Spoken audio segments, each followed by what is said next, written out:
escuela fue fundada el 4 de agosto del 2011 como Escuela de Educación Secundaria Universal. Hoy es el momento del equipo. Como tenemos orientación en comunicación, pensamos que nuestra escuela podría llevar el nombre de algún periodista destacado. En este video presentamos la historia de 3 candidatos para el nombre de la escuela secundaria número 6.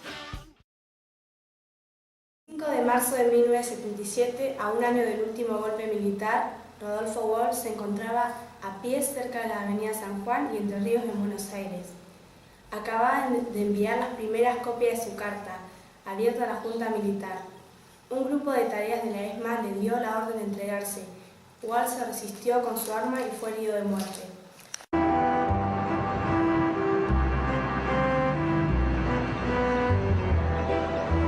Hay un fusilado que vive. Esa frase que Rodolfo Walsh escuchó mientras jugaba al ajedrez en un bar de La Plata cambiaría la vida del escritor y periodista argentino y lo convertiría en uno de los mejores y más comprometidos autores de la literatura en lengua hispana.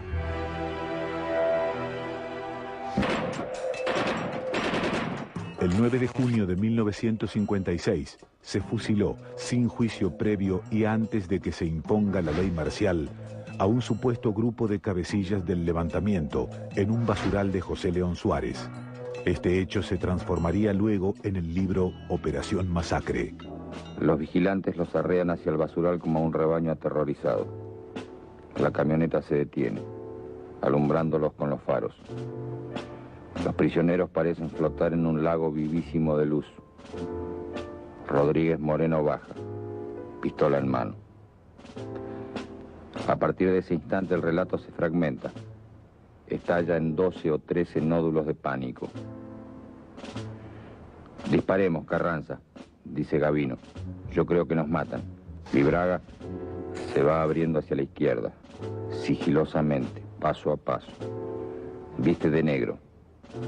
De pronto lo que parece un milagro. Los reflectores dejan de molestarlo. Juan Carlos Libraga se salvó aquella noche de ser fusilado. Y Libraga se transformó en el punto de partida de Operación Masacre. Él estaba convencido que iba a ganar un premio al periodismo, digamos, por la investigación que había hecho. No solo no le dan ese premio, sino que tiene que cambiar su nombre, conseguirse un documento trucho a nombre de Freire y a su vez refugiarse en el Tigre y por las dudas estar armado. Él va a decir, escribo este libro para que actúe. Y el libro actúa, o sea, la denuncia publicada como Operación Masacre actúa porque logra una enorme ola de indignación cuando se conoce lo que la Revolución Libertadora ha hecho en aquel basural de José León Suárez. Y entonces empieza a llamársela la Revolución Fusiladora, o sea que el libro actúa.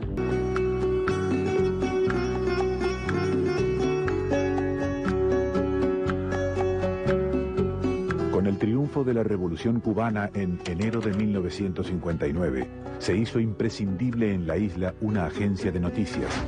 Así nació Prensa Latina. El periodista argentino Jorge Ricardo Massetti, que había entrevistado a Fidel Castro en Sierra Maestra, se hizo cargo de Prensa Latina y convocó a Rodolfo Walsh para trabajar.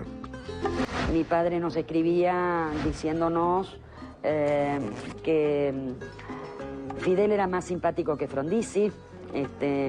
Claro, eran cartas a dos nenas, sus hijas, y nos explicaba que allí había jóvenes barbudos que hacían una revolución y que él estaba trabajando como periodista y estaba defendiendo esa revolución.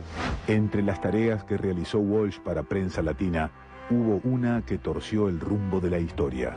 Walsh una noche ve un cable de una agencia de noticias que se llamaba Tropical Cable, que venía lleno de números, de listas de números. Entonces Walsh dice, esto es una clave, esto es un mensaje en clave. A estudiar criptografía, cómo se descifra un mensaje, y lo descifra. Era un mensaje de la CIA, enviado desde Guatemala a la sede central en Estados Unidos, donde, enviado desde la hacienda de Ruta de Leu, la hacienda donde se entrenaban nada menos que los cubanos mercenarios de la CIA, que iban a participar en la invasión, más tarde, en la invasión de Bahía de los Cochinos. Con la certeza de los datos obtenidos por Rodolfo Walsh, se comenzó a preparar en Cuba la forma de repeler la invasión que buscaba derrocar al gobierno de Castro. Las tropas adiestradas por la CIA intentaron de todos modos el desembarco el 17 de abril de 1961. 3 días después fueron derrotadas. Pero Walsh ya había abandonado Cuba un mes antes. De vuelta en la Argentina, Walsh continuó con sus investigaciones periodísticas. Lo obsesionaba un tema: el derrotero del cadáver de Eva Perón, robado de la CGT por la cúpula de la Revolución Libertadora.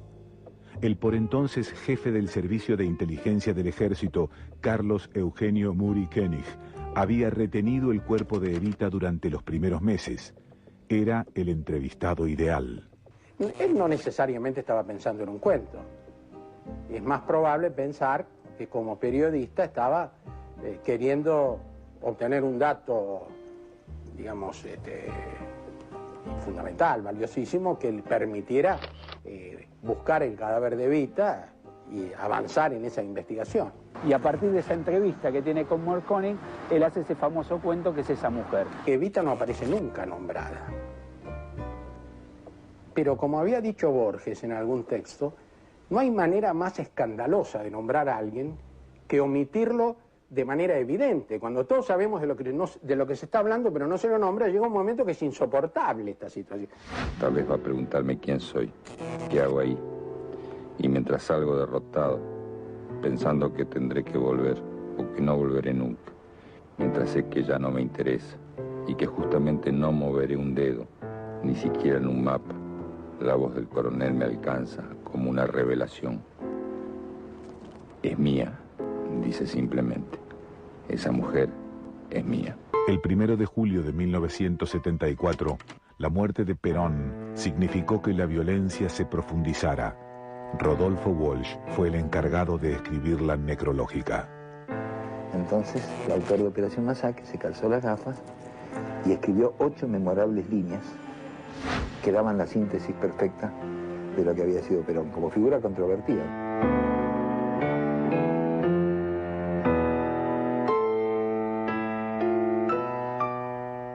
Los montoneros pasan a la clandestinidad, se supone que todos los que estaban allí integrados, en septiembre del 74. Walsh discutió duramente esa decisión tomada por la cúpula de la organización. Walsh pensaba que había que hacer una resistencia, no colocarse como locomotora a enfrentar a la otra locomotora que venía, porque esta era una locomotora chiquitita, de juguete, y la otra era una locomotora diésel en serio.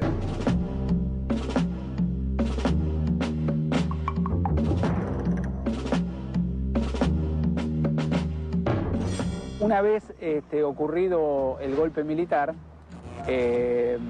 Rodolfo Walsh, si bien sigue militando en Montoneros y tiene una participación activa en la resistencia a esa dictadura militar, no está de acuerdo, digamos, con la política que genera la conducción nacional de Montoneros, porque piensa que aparato militar contra aparato militar tienen toda la de perder el aparato militar, el Ejército Popular. A mediados de 1976, Rodolfo Walsh formó ANCLA, Agencia de Noticias Clandestina, donde denunciaba los arrestos ilegales, las torturas y las desapariciones llevadas a cabo por la dictadura militar. Rodolfo Walsh se quedó en el país. También se quedó su hija mayor, María Victoria, Vicky, que moriría el 29 de septiembre de 1976. Vicky Walsh integraba en ese momento la conducción de la organización Montoneros en la capital federal y asiste a una reunión que se hace en la calle Corro, en una casa de Floresta, y esa reunión es, digamos, la casa rodeada por el ejército con un despliegue militar que era no para detener a 5 personas, sino a 500 en realidad. Rodolfo relata en la carta a sus amigos que finalmente una mujer joven, que todo parece indicar que era Vicky, junto con otro compañero, están en el techo y se pegan un tiro delante de los represores, diciendo que ustedes no nos matan, sino nosotros nos quitamos la vida. Sabía lo que estaba pasando con la gente que caía en situación de derrota, caía detenida, y además toda la metodología que estaban usando las Fuerzas Armadas, el tema de la tortura sin límites, había escrito en relación con esto, lo hablábamos mucho. A punto de cumplirse un año del golpe de Estado, Walsh decidió escribir su carta abierta a la Junta Militar. A fines de diciembre la estructura ya estaba definida y de diciembre a marzo fue todo el trabajo de escritura de la carta, que en realidad fue el 9 de enero del 77, el día en que cumplió 50 años, en que decidió hacer una apuesta y me dijo: la apuesta es que para el 24 de marzo, cuando se cumple un año del gobierno militar, quiero empezar a difundir la carta abierta y terminar también el cuento Juan se iba por el río. Esa cita era en este lugar y la razón por la cual mi padre, que era un militante hasta el último momento de su vida, concurre a una cita, es también significativa.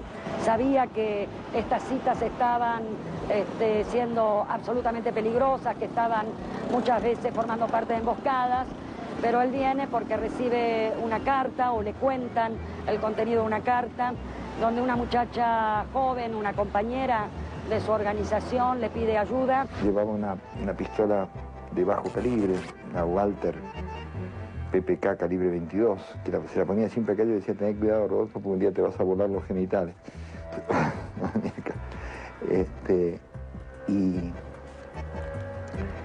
Y va a la cita, ahí que era por San Juan, ¿no es cierto?, Entre Ríos. Alfredo Astiz, que estaba en ese grupo de tareas 3-3, la idea era taclearlo.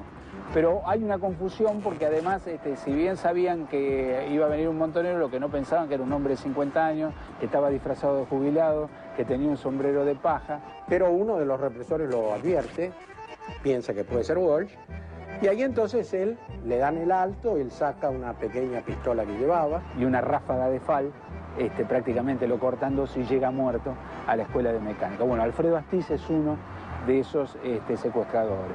Los asesinos con nombre y apellido, el excomisario Ernesto Weber pegándole el tiro de gracia, acá en esta esquina, en San Juan y Entre Ríos.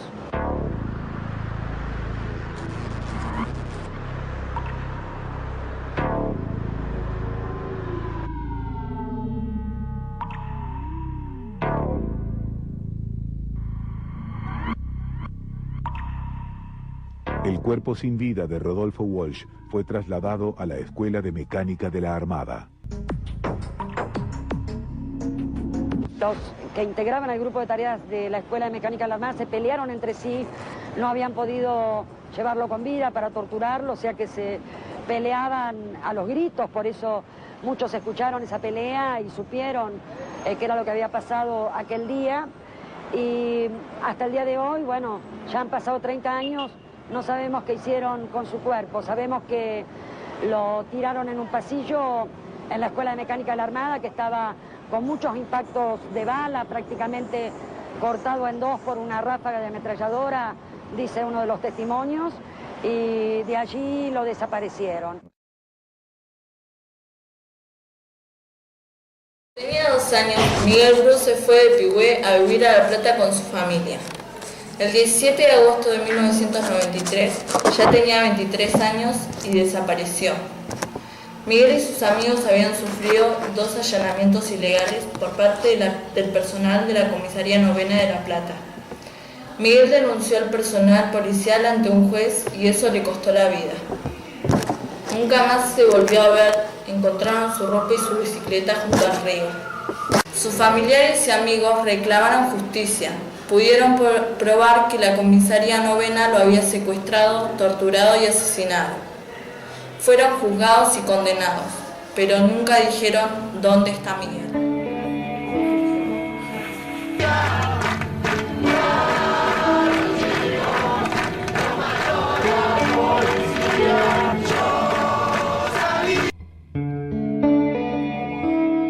La materia pendiente de la gran materia, ¿no?, de saber dónde está Miguel, así que por eso estamos en pie también, ¿no? Sigue sin responderse, sí. ¿Dónde está Miguel? ¿Dónde está Miguel? Justamente esa pregunta que dolió tanto, ¿no? Y duele, porque cuando uno hace, yo digo, cada aniversario, cuando uno va para atrás, o sea, que empezás cómo empezó todo esto, ¿no? Cómo empezó en aquel momento cuando yo sentía el respaldo de la policía y cuando le voy a reclamar al policía que no había nadie buscándolo a Miguel en Punta Blanca, donde los asesinos habían dejado su ropa, este policía me dice, el subcomisario Haza, que fue el único, creo, que realmente se portó bien, me dice, pero esto es muy serio, señora, le di intervención al juez. Entonces, si estaba bien un juez, estaba la policía, el papá de Miguel policía, tenía garantías, ¿no es cierto? Y hoy la triste realidad, no hoy, al poquito tiempo, la triste realidad que la policía era la que había matado y desaparecido a Miguel y el juez encubría, el juez Vara encubría a esta policía. Cuando veía esa foto, además, me costaba mucho reconocer a la chica de pueblo, a esa chica de pueblo que llegó a la ciudad de La Plata. Con muchas ilusiones y con esos teníamos 22 años cuando vinimos con Néstor desde Pigüé, con Miguel, que tenía 2 años. ¿Dónde naciste, Rosa? Yo nací en Coronel Suárez, pero nací en Coronel Suárez y me llevaron enseguida donde éramos nosotros, en Espartillar, un pueblo muy cerquita de Pigüé. Ajá. Ahí hice toda la infancia y después, me fui con unos empleadores que tenía, que eran la familia Carrique, me fui a Pigüé. Y ahí nos conocimos con Néstor.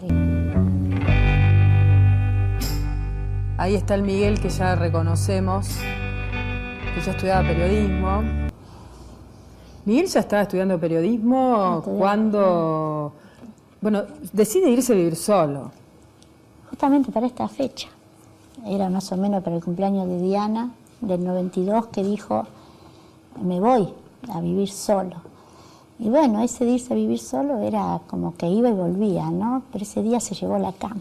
En esa casa que compartía con otros compañeros con los que estudiaba periodismo, se produjo un allanamiento ilegal, sí. Entonces sin orden judicial, sí. Y Miguel lo denunció ante la justicia. Ahí ellos, ahí también cuando ellos van, empiezan a juntarse los pibes, uno trae una batería, después vino el otro que tocaba el bajo, qué sé yo cuánto, y arman una banda de rock que se llamaba Chempe 69. A partir de que seguramente ensayarían, capaz que ahora desubicada, ¿no? No hay una denuncia, pero sí suponemos que llamados telefónicos a la policía por ruidos molestos habrían existido, ¿no? Hasta que un día le hacen ese allanamiento ilegal, sin orden judicial, ingresan a la casa, los amenazan con armas largas. Los chicos policías de la comisaría novena de La Plata. Claro. Y entre todos deciden que ya había ido muchas veces la policía, que tenían que hacer la denuncia. Y y Miguel toma la iniciativa, ¿no?, de la denuncia estas cosas que yo no sé por qué fue solo. Y lo más Miguel grave Bru contra la comisaría justamente, la carátula era esta. Miguel Bru denuncia el servicio de calle de la comisaría novena. Nosotros pedimos que sean condenados todos los policías que estuvieron prestando servicio esa noche en la comisaría novena y que figuran en el libro de guardia. Y a partir yo digo siempre que del apoyo de los amigos, no hubiera hecho nada sola porque, de hecho lo dije al principio, yo pensaba en las autoridades como algo que era el que realmente me iba a dar las respuestas.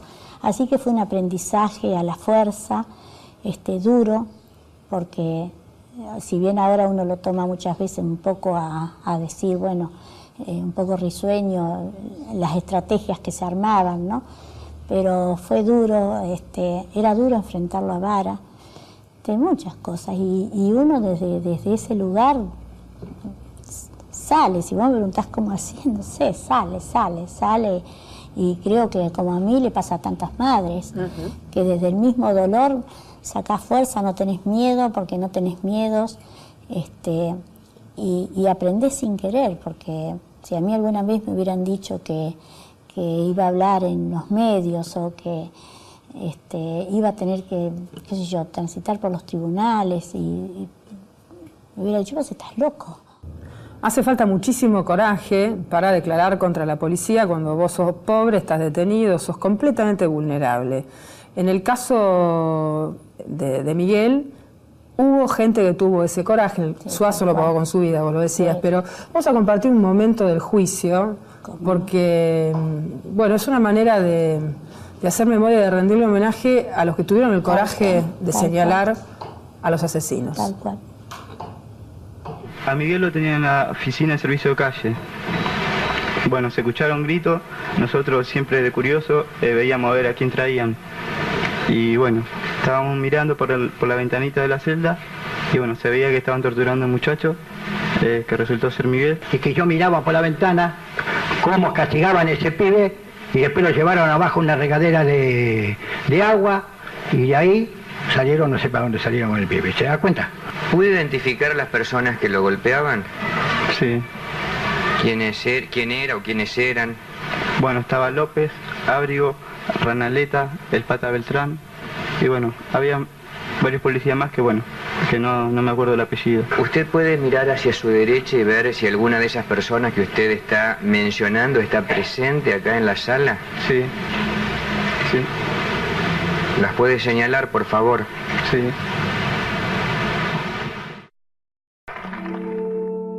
¿Cómo narrás tu experiencia cuando te toca hablarle a los pibes, como lo haces habitualmente, a los jóvenes, a las nuevas generaciones? ¿Qué importa transmitirles, no? Desde la lucha, o sea, desde el compromiso y la solidaridad de los jóvenes. Cuando me dirijo a ellos principalmente en lo que hago hincapié, en lo que significó la lucha por Miguel desde los jóvenes, porque no nace, si bien después se sumó mucha gente, ya por ahí más grande, la lucha sale desde la facultad de periodismo, desde la escuela. Chicos, porque eran todos pibes, con mucho compromiso, ¿no es cierto? Mi intención es transmitirle la solidaridad que sentimos en ese momento y la importancia que tiene, ¿no es cierto?, de esta solidaridad para todos los casos, porque a mí me gustaría que todos aquellos pibes que lamentablemente la familia tiene que salir, que sintiera el mismo apoyo que sentimos nosotros.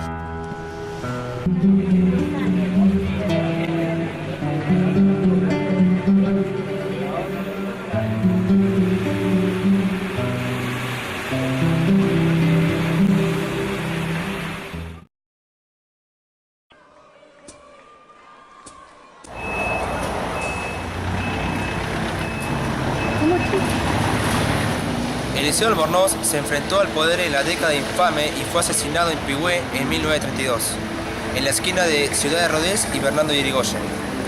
Una patota encabezada por un policía le pegó 12 balazos. Relatamos aquí la historia de un periodista pigüense que perdió la vida en defensa de sus ideales libertarios. Acá estamos con el profesor Walter Direchi, que nos va a contar un poco sobre la historia del Eliseo Albornoz. Eliseo Albornoz era un periodista pigüense que no mucha gente sabe. Fue asesinado en Pigüé el 23 de septiembre de 1932. Albornoz en realidad había tenido un primer periódico en el año 1903 que se llamaba El Independiente. Él, además de periodista, era martillero público y bueno, tuvo el periódico ese, fue muy perseguido por la policía durante esa época. Incluso cuenta la historia que lo detuvieron varias veces, lo llevaron preso a Saavedra, porque en esa época la cabecera del partido acá estaba en Saavedra. Bueno, dice que lo metían preso y a la noche lo dejaban preso toda la noche en la comisaría y le inundaban la celda, le rompían las canillas para que se mojara la celda y pasara toda la noche entre el agua y el frío. Bueno, sufrió todas esas persecuciones y dejó de hacer periodismo durante un tiempo y se dedicó a su profesión de martillero. Y en la década de 1930 volvió a fundar un periódico que se llamaba Periódico El Pueblo, que fue trabajo por el cual lo terminaron asesinando 2 años después. Hay que ubicarse en el contexto del país. En la década del 30 se vivía en Argentina lo que se llamó la década infame. que era un periodo de la historia en donde gobernaba el Partido Conservador, los conservadores, con fraude electoral, o sea, fraguaban las elecciones. Y el partido mayoritario que se oponía a eso en esa época era el Partido Radical, que es los orígenes del radicalismo que nosotros conocemos hoy. Bueno, y Albornoz era de ese partido. Entonces en su periódico denunciaba todas estas cuestiones del fraude, de los atropellos, de los atentados a la democracia. Bueno, y por eso fue que lo terminó sufriendo un atentado y lo mataron. Hay que tener en cuenta también que en esa época el conservadurismo, que ahora ha desaparecido, digamos, era muy fuerte en Arroyo Corto. Mucha gente adhería al conservadurismo y había caudillos muy fuertes en la vecina localidad de Arroyo Corto. Bueno, y se supone, en realidad está probado que quienes lo mataron a Albornoz eran gente de Arroyo Corto. Él ese día del 23 de septiembre de 1932 ha ido a hablar con un correligionario de él, con un compañero del partido de él, y volvía para su casa. Él vivía en la calle Belgrano al 200, y al llegar a la esquina de Bernardo de Irigoyen y Ciudad Rodés, por donde hoy hay una farmacia, está la cooperativa de la Alianza, bueno, en esa esquina, le salió una patota, bajaron de un auto, bueno, y dicen las crónicas que le tiraron alrededor de 20 balazos, le pegaron 12 impactos de balas a él. Él se defendió porque hay que tenerle en cuenta cómo era la época, era una época muy peligrosa y él andaba armado. Se defendió y pudo herir a uno de sus agresores a pesar de que era manco Albornoz, o sea, le faltaba una mano. Con una mano y todo se pudo defender.